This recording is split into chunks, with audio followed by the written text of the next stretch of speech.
বিসমিল্লাহির রহমানির রহিম। আসসালামু আলাইকুম। আমি নাইমা নাসরিন, প্রভাষক পরিসংখ্যান, টিএনটি মহিলা কলেজ। আজ আমি পরিসংখ্যান প্রথম পত্রের ২য় অধ্যায় লৈখিক উপস্থাপনের বৃত্তাকার চিত্র ও দণ্ডচিত্র নিয়ে এই ক্লাসে আলোচনা করব। বৃত্তাকার চিত্র ও দণ্ডচিত্র বলতে আমরা কি বুঝি? প্রথমত, এই ক্লাস শেষে শিক্ষার্থীরা বৃত্তাকার চিত্র, দণ্ডচিত্র কি বলতে পারবে, কোন ক্ষেত্রে কোনটি উপযুক্ত তা চিহ্নিত করতে পারবে। প্রথমত এখন আসি যে চিত্র কি। এই যে চিত্র বা ডায়াগ্রাম হচ্ছে প্রাথমিকভাবে বিন্যস্ত গুণবাচক তথ্যকে উপস্থাপনের একটি পদ্ধতি। এটি একটি তথ্যকে উপস্থাপনের পদ্ধতি। কোন ধরনের তথ্যকে? গুণবাচক তথ্যকে প্রাথমিকভাবে বিন্যস্ত গুণবাচক তথ্যকে উপস্থাপনের পদ্ধতি হচ্ছে চিত্র। এখানে আমরা দুটি পদ্ধতি নিয়ে আলোচনা করব। একটি হচ্ছে দণ্ডচিত্র বা বার ডায়াগ্রাম আবার দুরকম। সেটা হচ্ছে সরল দণ্ডচিত্র এবং যৌগিক দণ্ডচিত্র। তথ্যের একটি মাত্র বৈশিষ্ট্যকে উপস্থাপন করে সরল দণ্ডচিত্র। আর দণ্ডচিত্র মানে বার, এটার থেকে আমি বুঝতে পারছি যদি যখনই মানে তথ্যকে এক একটা বারের মাধ্যমে উপস্থাপন করা হয়, হ্যাঁ, এক একটা ওই যে বার বলতে কি এক একটা আয়তক্ষেত্রের মতো এক একটা বারের মাধ্যমে যখন বৈশিষ্ট্যকে উপস্থাপন করা হয় তখন সরল দণ্ডচিত্র বলা হয়। আর যৌগিক দণ্ডচিত্র যদি একাধিক বৈশিষ্ট্য একসাথে উপস্থাপন করা হয় তবে তাকে বলা হবে যৌগিক দণ্ডচিত্র। আর আরেকটা যেটা আমরা আলোচনা করব, বৃত্তাকার চিত্র বা পাই চার্ট। হ্যাঁ, বৃত্তাকার চিত্র বা পাই চার্ট। পাই চার্ট কাকে বলে? পাই চার্ট হচ্ছে বিভিন্ন উপাদানের আনুপাতিক হারে একটি বৃত্তকে কয়েকটি অংশে বিভক্ত করে তথ্যকে উপস্থাপনের পদ্ধতি। এখন হচ্ছে যে একটি মানে সম্পূর্ণ একটি তথ্যকে কয়েকটি ক্ষুদ্র ক্ষুদ্র অংশে বিভক্ত করে একটি বৃত্তের বিভিন্ন অংশের মাধ্যমে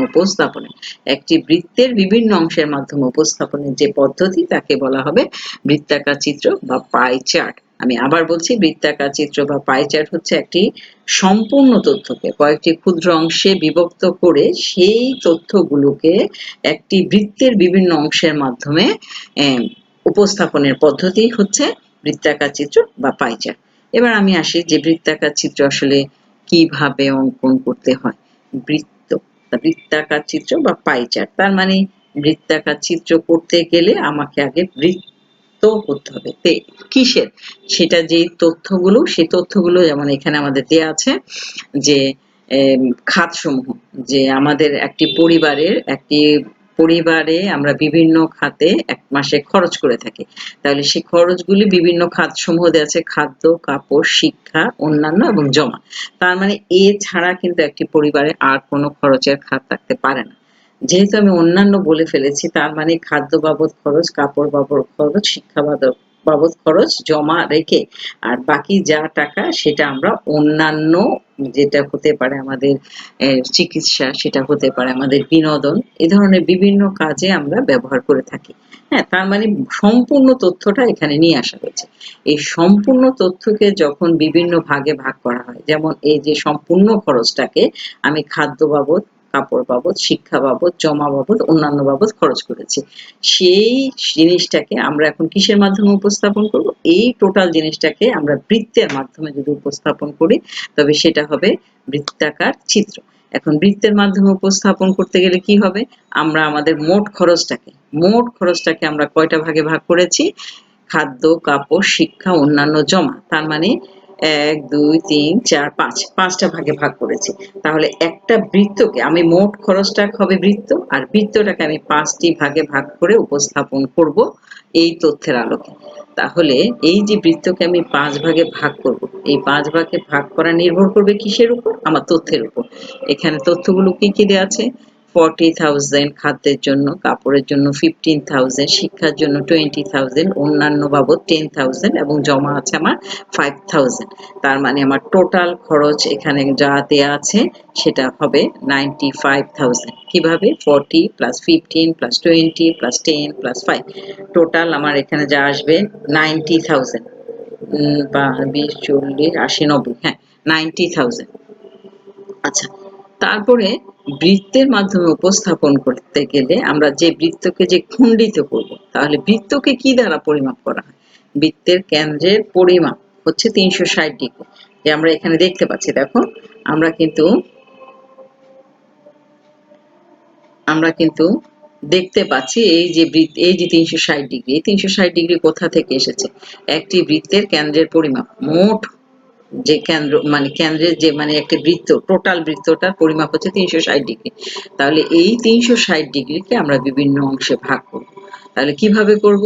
তাহলে কি, এই যে থেটা আই বলতে হচ্ছে এই যে বৃত্তকে যে আমি খণ্ডিত করব, 5টি ভাগে ভাগ করব, সেই ভাগগুলো কোন কোন খাদ্য বাবদ কত ডিগ্রি, কাপড় বাবদ কত ডিগ্রি, শিক্ষা বাবদ কত ডিগ্রি, কোণের পরিমাপগুলি নির্ণয় সূত্র হচ্ছে FI/n ইন্টু 360 ডিগ্রি। এফআইটা কি? এফআই হচ্ছে খাদ্য বাবদ যে খরচের পরিমাণ, সেটা এন হচ্ছে টোটাল খরচ ইন্টু 360 ডিগ্রি। তাহলে এই মানগুলি যখন আমি নির্ণয় করব, দেখো f i 40,000 divided by N, total N আমরা যোগ করেই দেখেছি, এটা হলো 90,000।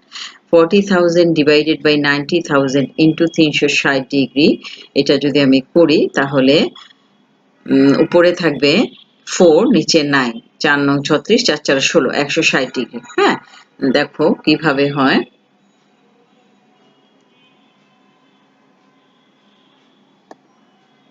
এটা পেন নাও, পেন নিয়ে প্রথমটা আমি একটি দেখিয়ে দিই। দেখো, খাদ্য বাবদ যে খরচটা, খাদ্য বাবদ খরচ হলো 40,000। তাহলে এখানে উপরে আসবে 40,000,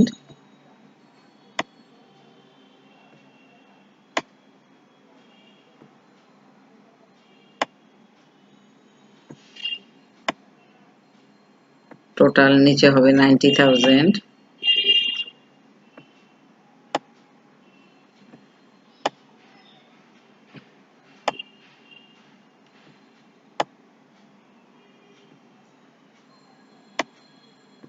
আর ইন্টু হলো 100। দেখো, ইন্টু 100, এটা করলে আমি কি পাচ্ছি? দেখো 40,000, এই যে 00 গুলো কাটা যায়, 4/9, 9 দিয়ে 9, সরি 100 না, এটা হবে 360 ডিগ্রি, সরি সরি সরি, এটা হলো 360 ডিগ্রি, 360। হ্যাঁ, এটা হলো 360 ডিগ্রি। এই 360 ডিগ্রিকে আমি যদি ইয়ে করি, তাহলে এটা ক্যালকুলেশন করলে এটা আসবে 160 ডিগ্রি, পরবর্তীটা আসবে 60 ডিগ্রি, তারপর এটা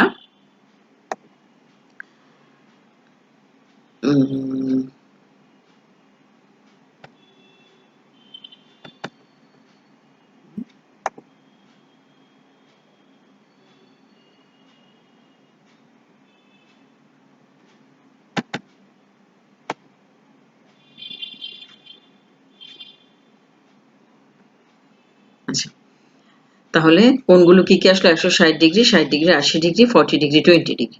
এখন এই কোণের পরিমাপ নির্ণয় হয়ে গেল। এখন আমি বৃত্ত অঙ্কন করব। দেখো, নেক্সট আসো, একটা বৃত্ত অঙ্কন করলাম, একটি বৃত্ত অঙ্কন করলাম। বৃত্ত অঙ্কন করে এখানে আমাকে প্রথমে, আমি যেহেতু একটা লেখচিত্র অঙ্কন করব, চিত্রের নাম দিতে হবে। এটাকে বলা হয় শিরোনাম। এখানে শিরোনাম দেওয়া আছে বৃত্তাকার চিত্র।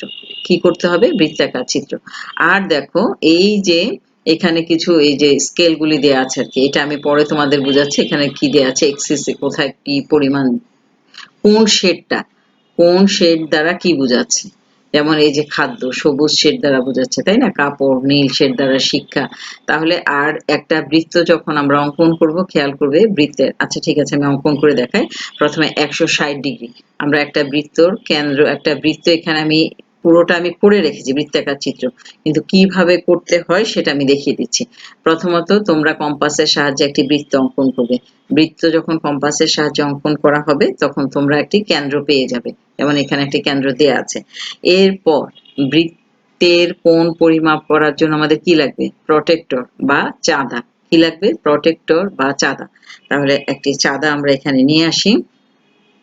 দেখো, একটি চাঁদা নিয়ে আসার পর বৃত্ত যখন তুমি অঙ্কন করলে, চাঁদাতে যে কেন্দ্রটা আছে, চাঁদার কেন্দ্র দেখো, চাঁদার উপরে কিন্তু একটা দাগ দেয়া থাকে। এই যে সোজা খাড়া দাগটা আছে, দেয়া আছে, এই যে চাঁদাটা দেয়া আছে, দেখো এই চাঁদাটা, আগে চাঁদাটার পরিমাপ আমি জানি তোমরা সবাই জানো, তারপরেও একটু বলে দেই, কারণ অনেক সময় অনেক দিনের মানে অনেক দিন না করার ফলে আমরা ভুলে যাই, অনেক সময় আমরা ভুলে যাই যে কিভাবে কি করা হয়। অনেকে যারা অনার্সে পড়ো অনেক দিন হয়তো এই কমার্সে পড়ো যারা অনেক দিন চাঁদাটাই ধরে দেখোনি, হয়তো ভুলে গেছো বা মনে আছে, তারপর আমি দেখিয়ে দিচ্ছি। এই দেখো একটা চাঁদা, এই চাঁদার উপরে একটা লাইন আছে শূন্য, দেখো ডান দিক থেকে বাঁ দিকে, বাঁ দিক থেকে ডান দিকে আসো, উপরের লাইনটা বাঁ দিক থেকে ডান দিকে আসো, দেখো 0, 10, 20, 30, 40, 50, অর্থাৎ বাঁ দিক থেকে ডান দিকে যদি আমি কোণ পরিমাপ করি তাহলে উপরেরটা দিয়ে পরিমাপ করব, এই যে 0 থেকে শুরু করব উপরের দিকে আসতে থাকবো। হ্যাঁ, আবার ঠিক আমি যদি এই সাইড থেকে অর্থাৎ বাঁ দিক থেকে ডান দিক থেকে বাঁ দিকে যেতে চাই তাহলে আমি কিন্তু নিচেরটা দিয়ে 0 যেখানে শুরু হয়, আমি যদি এদিকে মাপতে চাই তাহলে আমি নিচেরটা দিয়ে মাপবো। দুটা লাইন দেয়া আছে এবং দুটা লাইনে কিন্তু এগুলি কোণের পরিমাপগুলো দেয়া আছে। তাহলে তুমি যদি ডান দিক থেকে বাঁ দিকে যেতে চাও নিচের লাইনটা ব্যবহার করবে, অর্থাৎ 0 যেখানে আছে সেখান থেকে শুরু করবে। আবার তুমি যদি বাঁ দিক থেকে ডান দিক থেকে বাঁ দিকে আসতে চাও বা মানে যেদিকে যেতে চাও, তুমি যেদিকে 0 আছে, যেমন এটা কোন দিকে 0 আছে, বাঁ দিকে 0 আছে, 0 থেকে যত ডানে আসছো তত কোণের পরিমাণ বৃদ্ধি পাচ্ছে। আবার এটা 0 কোথায় আছে, ডান দিকে আছে, যত বাঁ দিকে যাচ্ছ তত কোণের পরিমাণ বৃদ্ধি পাচ্ছে। এই হলো চাঁদার ইয়ে। আর একটা চাঁদার মধ্যে দেখো যে একটা কেন্দ্র দেয়া আছে, তো এই কেন্দ্রটা, চাঁদার কেন্দ্র এবং বৃত্তের কেন্দ্র একই জায়গায় প্লট করবা, মানে চাঁদাটা এসে বৃত্তের কেন্দ্রের উপরে বসাবা, চাঁদাটা নিয়ে বৃত্তের কেন্দ্রের উপরে বসাবা। তারপরে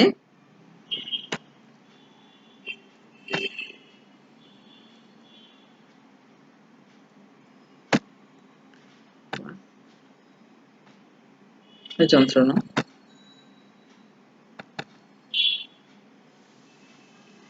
তারপরে তুমি যে কাজটা করবা,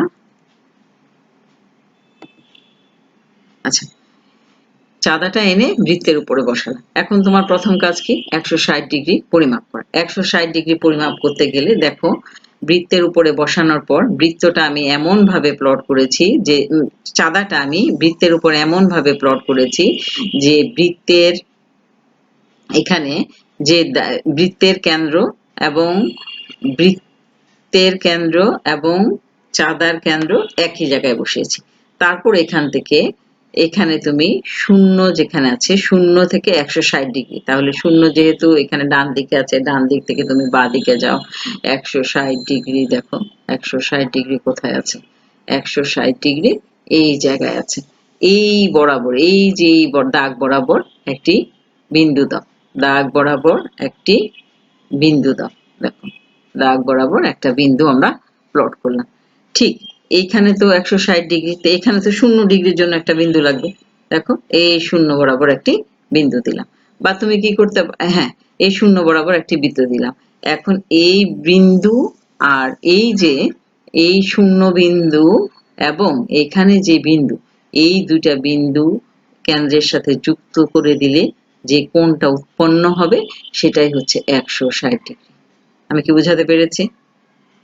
তোমরা একটু খেয়াল করো, এই যে বাঁ দিকে যে শূন্যটা আছে, ডান দিকে যে শূন্যটা আছে, এই শূন্য থেকে আমি ইয়ার দিকে বাঁ দিকে যাচ্ছি, যে 160 বরাবর যে প্রথমত একটি বিন্দু দিয়েছি, দেখো 160 বরাবর যে একটি বিন্দু দিয়েছি, তারপরে ওই শূন্যতে একটি বিন্দু দিয়েছি, এই দুটি বিন্দুকে যখন কেন্দ্রের সাথে যুক্ত করে দিব তখন 160 ডিগ্রি কোণ উৎপন্ন হবে। তাহলে বিন্দু দুটাকে আমি যুক্ত করে দেই, দেখো এই যে কেন্দ্রের সাথে যুক্ত করব, দেখো প্রথমত ওই বিন্দুর সাথে একটি সরলরেখা অঙ্কন করলাম, পরবর্তীতে এই যে 0 বিন্দুর সাথে একটি সরলরেখা, যে দুটি বিন্দু আমরা নির্ণয় করেছি বিন্দুগুলোর সাথে কেন্দ্রের সাথে যুক্ত করে দিলাম। প্রথম আমরা খাদ্যের জন্য 160 ডিগ্রি কোণ পেয়ে গেলাম। তাহলে এই যে এলাকাটুকু, এই যে ক্ষেত্রটুকু, এই ক্ষেত্রটুকু হচ্ছে খাদ্য। তারপরেরটা আমি বৃত্তর প্রথমটা নির্ণয় করার পরে দ্বিতীয় তৃতীয় এগুলি সব ডান থেকে বাঁ দিকে যেতে থাকবো, বাঁ দিকে যেতে থাকবো। হ্যাঁ, ঘড়িটা যেভাবে ঘুরে আমরাও ঠিক সেভাবে ঘুরবো, ক্লকওয়াইজ ঘুরবো। তাহলে দেখো 160 ডিগ্রি নির্ণয় হলো, পরবর্তীটা হলো 60 ডিগ্রি। 60 ডিগ্রি নির্ণয় করতে গেলে কি করব, আবার চাঁদাটাকে এনে বৃত্তের উপর বসিয়ে এবার 0 ডিগ্রিটা আমি এই লাইনের সাথে বসাবো। ঠিক আছে, চাঁদার যে 0 ডিগ্রি তোমাদের দেখিয়েছি যেখান থেকে শুরু হয় সেই লাইনটা আর এই লাইনটা একই জায়গায় পড়বে, তারপরে 0 থেকে এদিকে 60 ডিগ্রি আসবো। বাঁ দিকে 60 ডিগ্রি এসে এখানে একটা বিন্দু দিব, বিন্দুগুলোকে একইভাবে কেন্দ্রের সাথে যুক্ত করে দিব, তাহলে সেটা হবে কাপড়।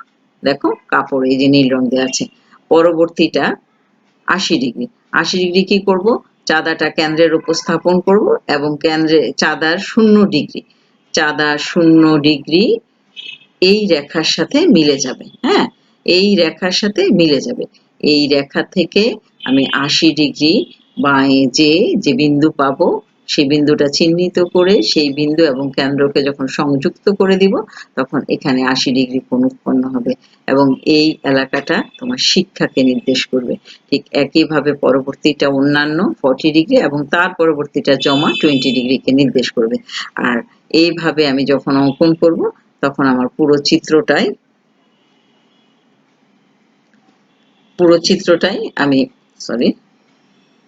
আমি তখন এই চিত্রটা পেয়ে গেলাম। ঠিক আছে?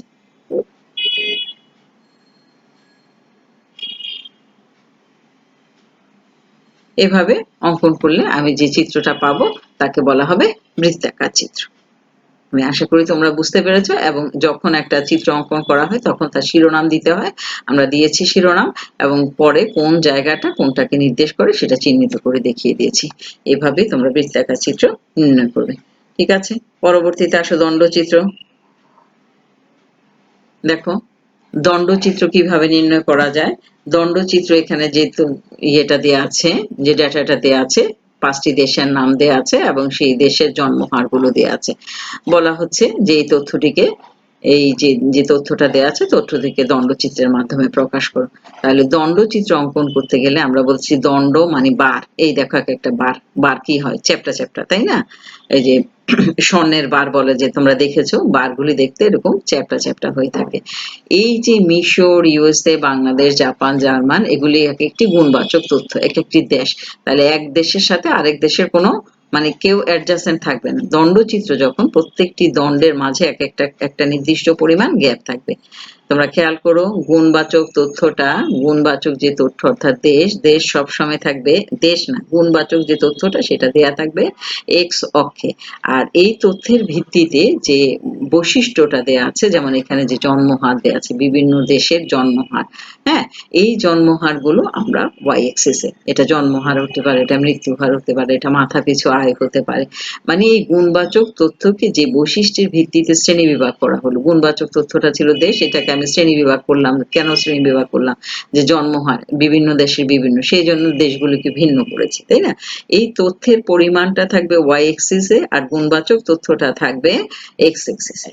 আচ্ছা, বসানোর পরে তাহলে এখানে 5টা দেশ, আমি 5টা বার পাবো। এখন নিয়ম, দণ্ডচিত্রের যে নিয়মটা সেটা হচ্ছে প্রত্যেকটা দেশের জন্য আমি যে প্রস্থটা নিব, যে বারের যে প্রস্থটা নিব, সেই দণ্ডের যে প্রস্থটা নিব সেটা সমান থাকবে। মানে কেউ মোটা কেউ চিকন হতে পারবে না। যে ইউএসএ বলতেই তো বোঝা যায় অনেক বড় দেশ, সেটাকে বড় করে আঁকি, তা কখনোই না। হ্যাঁ, বাংলাদেশ, জাপান, জার্মান, এখানে সবাই সবাই সমান। তার মানে প্রত্যেকটা বারকে আমি সমান প্রস্থ বিশিষ্ট নিব, আর উচ্চতাটা হবে যে তথ্য, এই যে এখানে যেমন যে বৈশিষ্ট্যটা জন্ম হয়, এই বৈশিষ্ট্যটাই উচ্চতার সমানুপাতিক। এই বৈশিষ্ট্যগুলোই হচ্ছে উচ্চতার সমানুপাতিক। যেমন এখানে এই যে দৈর্ঘ্যটা দেখতে পাচ্ছি, উচ্চতাটা দেখতে পাচ্ছি, এই উচ্চতাটা কিসের বেসিসে দেওয়া হয়েছে? এটা জন্মহারের ভিত্তিতে দেওয়া হয়েছে। ঠিক আছে? আর এই কি বললাম, প্রত্যেকটা দণ্ডের প্রস্থ সমান থাকবে, একটি দণ্ড অন্য দণ্ড থেকে নির্দিষ্ট পরিমাণ ফাঁকা থাকবে। সেটা তোমার হতে পারে একটা দণ্ড থেকে একটা দণ্ডের যে প্রস্থ, তার ফাঁকা জায়গাটা অর্ধেকও হতে পারে, দ্বিগুণও হতে পারে, সমানও হতে পারে।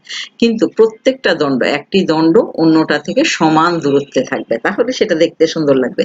আসলে আমরা চিত্র অঙ্কন করে থাকি জিনিসটা যেন চিত্রাকর্ষক হয়, জিনিসটা যেন দেখেই সহজে মনে রাখা যায়, জিনিসটা যেন তুলনাযোগ্য হয়, সেই জন্যই আমরা চিত্র অঙ্কন করে থাকি।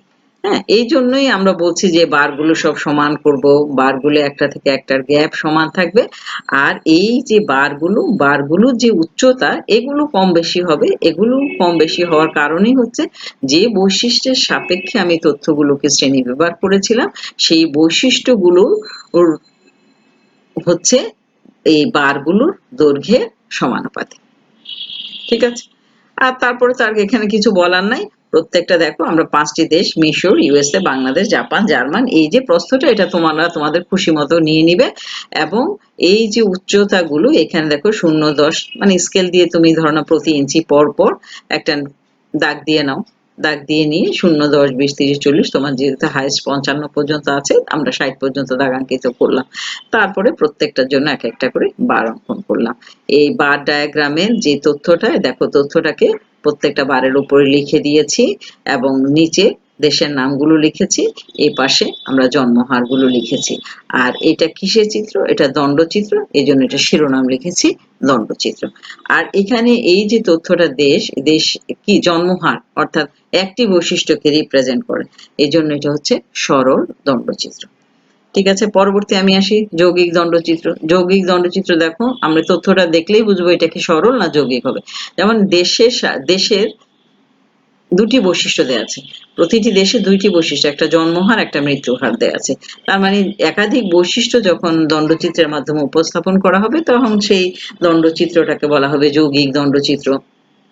এবং এখানে দেখো ঠিক একইভাবে প্রত্যেকটা দেশ আলাদা আলাদা করেছি এবং একটা দেশ থেকে অন্য দেশের দূরত্ব কিন্তু সমান, কিন্তু এখানে একটি দেশে দুটি বৈশিষ্ট্য যখন থাকে তখন দুটাকে অ্যাডজাস্টমেন্ট করে দিয়েছি, একটা একটার সাথে মিলে রয়েছে। একটি দেশ বা একটি মানে কোনো তথ্যের যখন একাধিক বৈশিষ্ট্য দেয়া থাকে, একটি যেমন এখানে তথ্যগুলো ছিল দেশ মিশর, ইউএসএ, বাংলাদেশ, জাপান, ইউকে, তাহলে মিশরের যে দুটা বৈশিষ্ট্য জন্মহার আর মৃত্যুহার সেই দুটা বার একসাথে লাগানো অবস্থায় থাকবে। ইউএসএ এর যে দুইটা বৈশিষ্ট্য জন্মহার আর মৃত্যুহার এই দুটো একসাথে থাকবে এবং বাংলাদেশে একসাথে থাকবে, জাপান একসাথে থাকবে, কিন্তু মিশর এবং ইউএসএ একসাথে হতে পারবে না, এরা দুটা ভিন্ন, অতএব এদের মাঝখানে ফাঁকা থেকে যাচ্ছে। এই যে দিয়ে আর এখানে কোনো কিছু নতুন করে শেখানোর নাই, বোঝানোর নাই। হ্যাঁ, আর উচ্চতা তো দেখতে পাচ্ছ আমি বারবারই বলেছি স্কেল দিয়ে পয়েন্ট আউট করে নিবে এবং দেখো এই যে 0, 10, 20, 30 5 ঘর গেলে 50 আর অর্ধেক যাও 55। ওই যে স্কেল তোমরা ইঞ্চি স্কেল ব্যবহার করো, সেন্টিমিটার স্কেল ব্যবহার করো, যে যেভাবে করো, তবে চিত্রগুলো অঙ্কন করলে যেন স্ট্যান্ডার্ড হয় সেই জিনিসটা মনে রাখবে। আচ্ছা, এরপরে দেখো আমরা কি বলেছি, এই পাঠ থেকে আমরা কি করতে পারবো, দণ্ডচিত্র এবং বৃত্তাকার চিত্র প্রশ্নবোধক দিয়েছি, তার মানে কি কখন কোনটি ব্যবহার করব তা জানতে পারবো। হ্যাঁ, যেমন দণ্ডচিত্র কোথায় ব্যবহৃত হয়, যখন আমি বৃত্তাকার চিত্রের কথাটাই আগে বলি। বৃত্তাকার চিত্র আমি বলেছি যখন সম্পূর্ণ ডেটা দেয়া থাকবে, সম্পূর্ণ ডেটা দেয়া থাকবে, সেটাকে যখন আমরা বৈশিষ্ট্যের ভিত্তিতে ক্ষুদ্র ক্ষুদ্র অংশে ভাগ করব তখন আমরা বৃত্তাকার চিত্র, যেমন আমরা যে তথ্য এখানে যে অঙ্কন মানে যে তথ্যটা দেয়া ছিল দেখো একটি পরিবারের খরচের পরিমাণ দেয়া ছিল, ঠিক একইভাবে একটা বাংলাদেশের বাজেট, হ্যাঁ খাতভিত্তিক বাজেট সাধারণত এগুলো বৃত্তাকার চিত্রের মাধ্যমে প্রকাশ করা হয়। আর একটা হচ্ছে যে আমরা জানি যে চিত্রটা কিসের জন্য করি, তুলনা করার জন্য করি। যেহেতু বৃত্তাকার চিত্র হচ্ছে সম্পূর্ণ জিনিসটাকে কয়েকটি খণ্ডিত অংশে ভাগ করে, তাহলে আমরা জানি সম্পূর্ণ অংশের কত অংশ খাদ্য খরচ হয়, সম্পূর্ণ অংশের কত অংশ ইয়েতে খরচ হয়, কি জানি বলে শিক্ষায় খরচ হয়, এরকম একটা তুলনা আমরা করতে চাই। এই ধরনের ক্ষেত্রেই আমরা বৃত্তাকার চিত্রটা ব্যবহার করব। যদি এই যে প্রত্যেকটা বৈশিষ্ট্যের মানগুলো প্রায় কাছাকাছি হয়ে যায় তখন আসলে বৃত্তাকার চিত্র ভালো কোনো জিনিস দিতে পারে না, মানে তুলনা করা সহজ হয় না, একই রকম লাগে।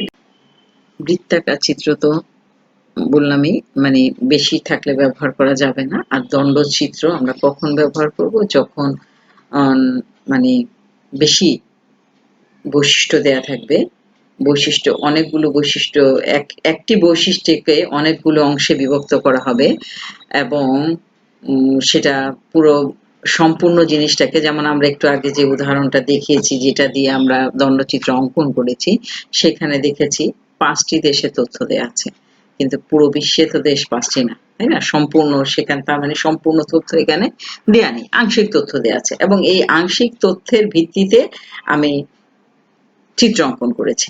এরকম যখন হয় তখন দণ্ডচিত্র ভালো হয়, তখন বৃত্তাকার চিত্র অঙ্কন করা উচিত না। আর আর যখন বৈশিষ্ট্যগুলো বেশি থাকে আর অনেক সময় বৈশিষ্ট্যের যে মানগুলো দেয়া থাকে, হ্যাঁ সেই মানগুলো যখন কাছাকাছি মান দেয়া থাকে তখন কিন্তু বৃত্তাকার চিত্রের মাধ্যমে তুলনা করা যায় না। আমাদের চিত্র অঙ্কনের একটা বড় উদ্দেশ্য হচ্ছে তুলনা করা। তখন আমরা বলে ফেলি যে একই রকম। চিত্রটা দেখে বলে ফেলি দুটা একই রকম। কিন্তু দণ্ডচিত্রের মাধ্যমে খুব সূক্ষ্মভাবে তোমার পরিমাপ করা যায় যে এদের মধ্যে পার্থক্য আছে কিনা। যখন কাছাকাছি বিভিন্ন বৈশিষ্ট্যের মানগুলো কাছাকাছি হয় তখনও আমরা দণ্ডচিত্রের মাধ্যমে প্রকাশ করে থাকব। আর অধিক মান থাকলে দণ্ডচিত্রের মাধ্যমে প্রকাশ করে থাকব।